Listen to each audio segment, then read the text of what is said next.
देखो ये है क्वेश्चन नंबर 3। अब आपके मन में क्यूरियोसिटी होनी चाहिए कि सर यहाँ पर यू आई कहाँ है। आप जो एफ आई इंटू यू आई करते थे, यहाँ पर एफ आई इंटू डी आई यहाँ पर लिखे हुए हो। जैसे कि ऊपर वाले थर्ड क्वेश्चन नंबर 2 में यू आई आपने निकाला था, हाँ, और उसके बाद F I multiply you I किए थे, तो यहाँ पर आपने नहीं किया। वैसे ऐसा क्यों?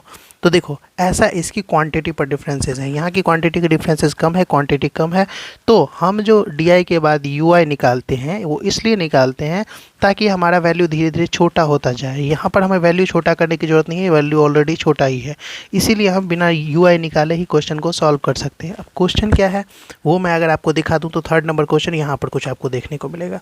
इसमें है the following distribution saw the daily pocket allowance of a children of a locality the mean pocket allowance is RS18 find the missing frequency. यहाँ पर मतलब इनका जो मीन है, पॉकेट अलाउंस का जो मीन है वो 18 रुपीज़ है, और इसमें आपको फ्रीक्वेंसी फाइंड आउट करनी है। सबके फ्रीक्वेंसी दिए गए हैं, एक नहीं दिया गया है, उसको फाइंड आउट करना है। तो कैसे फाइंड आउट करेंगे? प्रीवियस क्वेश्चन की जैसे ही बना सकते हैं इसे हम, लेकिन कुछ चीज़ें ध्यान में रखनी है, जैसे कि यहाँ पर हमें यू आई नहीं लिखना है। पहला तो इंपॉर्टेंट चीज़ वो समझ गए। अब सेकेंड आते हैं क्वेश्चन पे।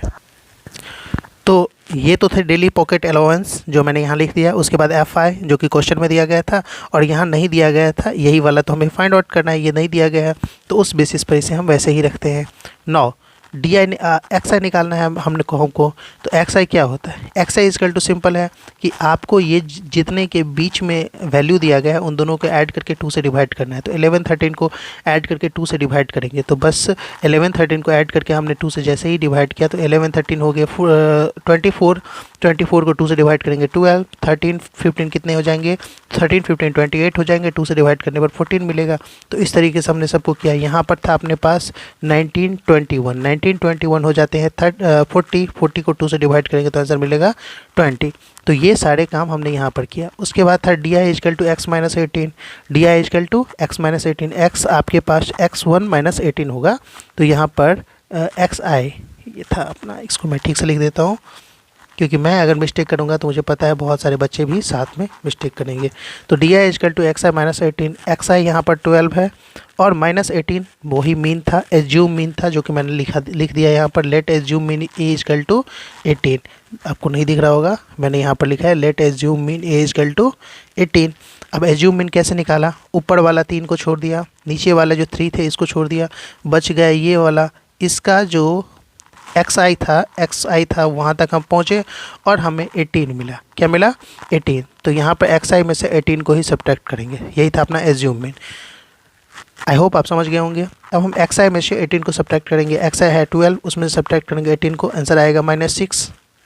14 में से 18 जाएगा तो -4, 16 में से 18 जाएगा तो -2, और यहाँ पे 18 में से 18 जाएगा 0, 20 में से 18 2, 22 में से 18 जाएगा तो 4, और 24 में से 18 जाएगा तो सिंपल चीज़ है 6 हो जाएगा। ठीक है।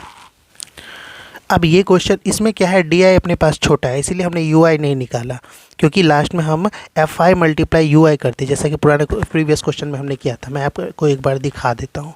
हमने यहाँ पर एफ आई मल्टीप्लाई यू आई किया था, लेकिन यहाँ पर हमें F I multiply D I करना है क्योंकि डी आई खुद छोटा है यहाँ पर, और एफ आई 7 भी, ये भी छोटा है। तो 7 को 6 से मल्टीप्लाई करेंगे सिंपल -42 आ जाएगा। और अगर ये अभी भी बड़ा होता तो इसको और छोटा करने के लिए हम यू आई निकालते, जिसमें D I by 20, D I by जो भी है तो क्लास डिफरेंसेस, जिससे यहाँ क्लास डिफरेंसेस 2 है, और जो भी होता है डी आई बाय 20, तो डी आई में -6 से हम 2 को डिवाइड करके यू आई निकालते। ठीक है, जैसे कि मैंने यहाँ पर इस क्वेश्चन में लिखा था। तो आप कंफ्यूज मत होना, अपने तरीके से आप कर रहे हो। जैसे U I equal to minus D I by 20 लिखा था ना मैंने, वही चीज़ यहाँ करता। तो इसकी ज़रूरत नहीं थी क्योंकि सारी वैल्यू छोटी छोटी है, तो डायरेक्ट हम मल्टीप्लाई कर सकते हैं F I multiply D I का।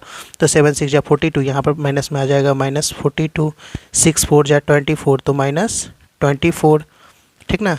उसके बाद ये इसको मल्टीप्लाई करोगे तो -18 आ जाएगा। 13 को 0 से करोगे तो 0 ही रहेगा। f को 2 से अब मल्टीप्लाई करना है, तो यहाँ पर अपने पास आ जाएगा 2f। क्या आ जाएगा? 2f। उसी तरीके से आगे भी मल्टीप्लाई हम कर लेंगे। 5 को 4 से करेंगे तो 20, 6 को 4 से करेंगे तो 24।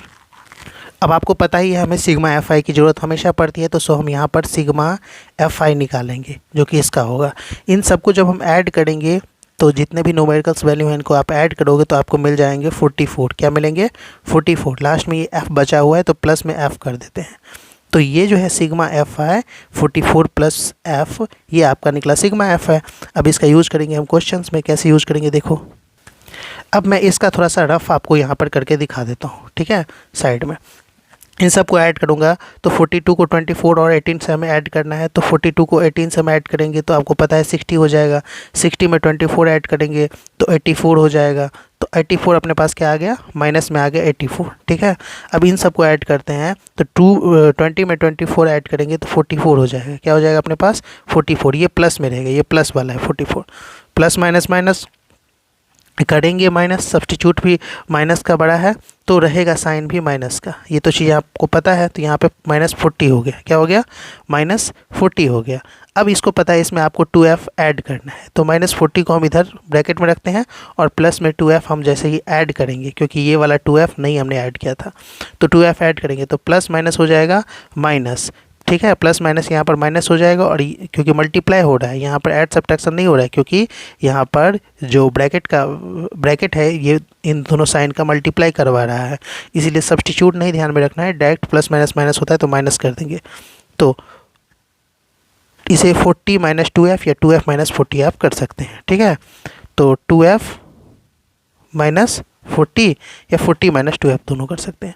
तो ये जो अपना आ जाएगा fi इंटू डी आई, सिग्मा fi इंटू डी आई, वो हो जाएगा 2f - 40। अब आप बोलोगे सर आपने ये ऐसा भी तो कर सकते हैं, हम पहले 40 को रखते और बाद में 2f को रखते तो कोई दिक्कत होता? नहीं दिक्कत होता। लेकिन नॉर्मली हम लोग क्या करते हैं, पहले पॉजिटिव वाले वैल्यू को रखते हैं फिर नेगेटिव वाले वैल्यू को रखते हैं, इसीलिए हमें ऐसा रखना चाहिए, ठीक है। तो अब समझ में आ गया होगा। अब इस क्वेश्चन को आगे के स्टेप में फॉलो करते हैं। अब हमें क्या करना है, यहाँ पर सिंपल फार्मूला लिखना है। फार्मूला क्या है? Mean equal to a plus sigma F I into D I by sigma F I. वहाँ पे यू आई हमने निकाल लिया था, इसीलिए sigma F I into U I किए और नीचे में सिग्मा एफ आई किए थे उस क्वेश्चन में। यहाँ पर यू आई की वैल्यू नहीं है इसीलिए वो नहीं हम करेंगे, इसीलिए हम इसको मल्टीप्लाई भी एच से नहीं करेंगे, यानी कि मल्टीप्लाई भी हम उसको उस क्वेश्चन में हम मल्टीप्लाई एच से कर रहे थे। एच यानी कि क्लास डिफरेंसेस, यहाँ पर आपको दिख रहा होगा एच से हमने मल्टीप्लाई किया था, एच यानी कि क्लास डिफरेंसेस। यहाँ पर कोई क्लास डिफरेंसेस नहीं है क्योंकि हमारे पास यहाँ पर यू आई भी नहीं है, इसीलिए हम इतना ही करके छोड़ देंगे और इसी पर चीज़ें पुट करेंगे। मीन तो क्वेश्चन में दे दिया गया है 18 है, ए कितना 18 सॉरी इजकल टू ए कितना है, ए भी है अपने पास 18, एज्यूम इन भी 18 ही है, ठीक है। और plus sigma F I D I कितना है, तो sigma F I D I आपके पास ये रहा 2f - 40। क्या था? 2f - 40 और आपके पास सिग्मा एफ आई है 44 प्लस एफ, 44 प्लस एफ है आपके पास। तो इस तरीके से वैल्यूज़ हैं। अब देखो इस क्वेश्चन को सॉल्व करने के लिए 18 को हम उस साइड ले जाएंगे, प्लस में है उस साइड जाएगा तो माइनस में हो जाएगा, तो 18 में से 18 सब्ट्रैक्ट हो जाएगा तो यहाँ पर 0 बच जाएगा। 0 इजकल टू, ठीक है, तो ये तो कंप्लीट हो गया। 0 इजकल टू 2f - 40 लिख सकते हैं, 2f - 40 और by 44 plus F, 44 plus F, ठीक। ये आपके पास देखने को मिला है 44 प्लस एफ। अब आपको पता है ये डिवाइड में है, उस साइड जाएगा तो मल्टीप्लाई में बनेगा, 0 के साथ मल्टीप्लाई होगा तो 44 प्लस एफ का 0 से मल्टीप्लाई होगा तो ख़त्म हो जाएगा। इस तरीके से 0 × 44 plus F equal to 2f - 40, 2f minus जगह नहीं है, आपको समझ में आ रहा होगा, 2f - 40, ठीक है। इन दोनों का आपस में मल्टीप्लाई होगा तो 0 से किसी भी नंबर का मल्टीप्लाई होता है तो 0 हो जाता है। तो यहाँ पर हमें सिर्फ मिलेगा 2f - 40। क्या मिलेगा? 2f - 40, ठीक है। तो 2f - 40 आपको देखने को मिल जाएगा और इसके इस साइड क्या है अपने पास? 0 है, सॉरी यहाँ पे इजकल टू होगा, 0 तो था ही ना ये जो इन दोनों को मल्टीप्लाई करके, तो 0 इजकल टू 2f - 40 आपको देखने को मिल रहा है। तो अब क्या करना है, ये -40 उस साइड जाएगा तो प्लस में आ जाएगा, आप जानते हो, तो ये 40 रह जाएगा, इस साइड 2f रह जाएगा। इसे डिवाइड करो, 2 से कट करोगे तो 20 टाइम में कट जाएगा, तो f इजकल टू आपको लास्ट में निकल जाएगा 20। क्या निकल जाएगा? 20। और इसी की वैल्यू तो हमें निकालना था, f की ही वैल्यू, तो f 20 इस तरीके से निकलेगा।